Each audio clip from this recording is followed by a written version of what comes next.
हरियाणा की हर अपडेट के लिए बेल आइकन दबाएं और सब्सक्राइब करें STV हरियाणा न्यूज।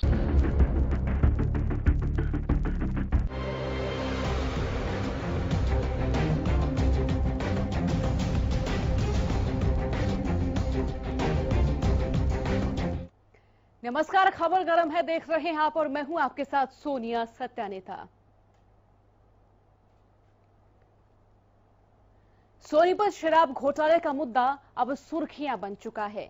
लॉकडाउन के दौरान अवैध तरीके से करोड़ों की शराब बेच दी गई। इस मामले में SIT के गठन के आदेश दिए गए हैं। तो क्या ये मान लिया जाएगा कि जिन अधिकारियों के हाथों में शराब की रखवाली की जिम्मेदारी थी, वही हाथ घोटाले में लिप्त हो गए हैं? इस रिपोर्ट में देखिए और जानिए।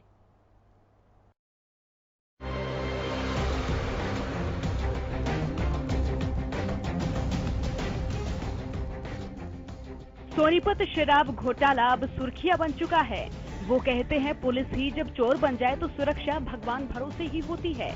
सोनीपत में ऐसा ही कुछ हुआ है। आबकारी विभाग द्वारा जब्त की गई शराब को लॉकडाउन के दौरान बेच दिया गया।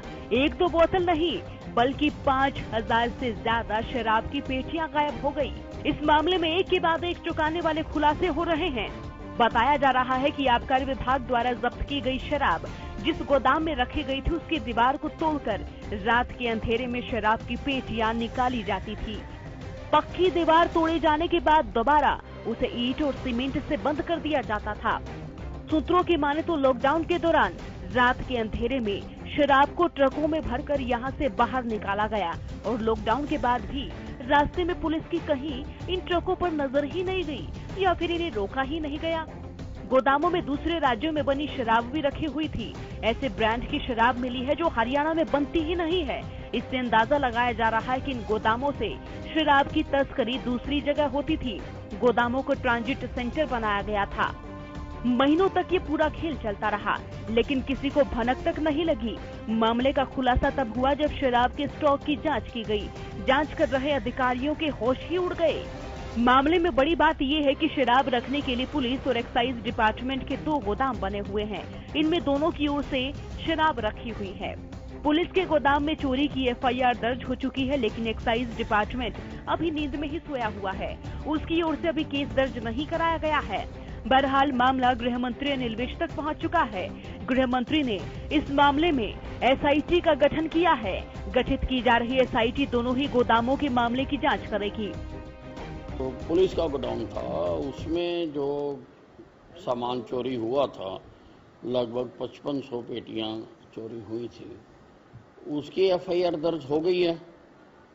एक्साइज वाले जब अपना लॉस बताएंगे हम उनकी भी दर्ज कर लेंगे, परंतु स्टेट लेवल पर उस खरखोदा केस की और ऐसे तमाम जो हरियाणा में और भी कोई हो सकते हैं, उसके लिए हमने एक SIT बनाई है, जिसमें एक सीनियर IAS की अध्यक्षता में वो कमेटी होगी।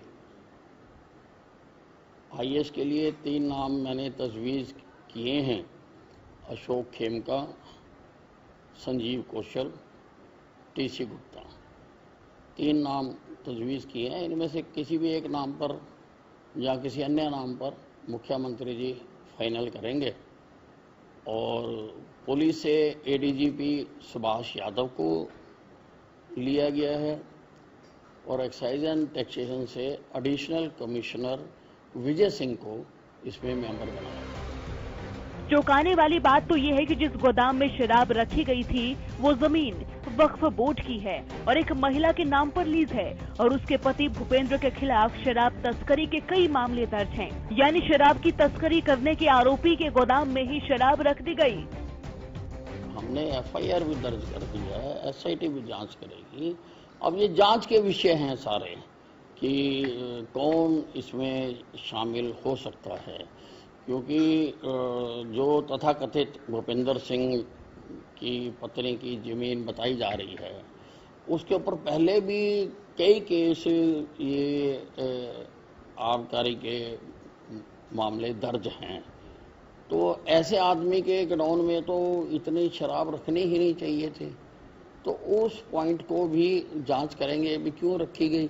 जो आदमी पहले ही संलिप्त है ऐसे कामों में, उसके गोडाउन में क्यों रखी गई। तो ऐसे बहुत सारे विषय हैं, वो सारों पर ये SIT जांच करेगी। बात निकली तो दूर तक जाएगी।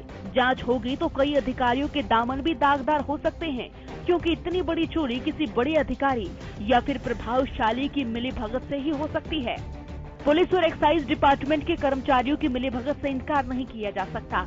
इनके बिना शराब की एक बोतल कहीं नहीं बिक सकती। ऐसे कई सारे सवाल हैं जिनका जवाब जांच के बाद ही मिलेगा। सबसे बड़ा सवाल तो यही है कि जिस व्यक्ति के खिलाफ शराब तस्करी के केस दर्ज हैं, उसके गोदाम में ही शराब रखी ही क्यों गई। चोर शराब चुरा ले गए, लेकिन किसी को भनक तक नहीं लगी। महीनों से चोरी होती रही और गोदाम मालिक को भी पता नहीं चला, और अगर पता भी चला तो उसने खबर क्यों नहीं दी।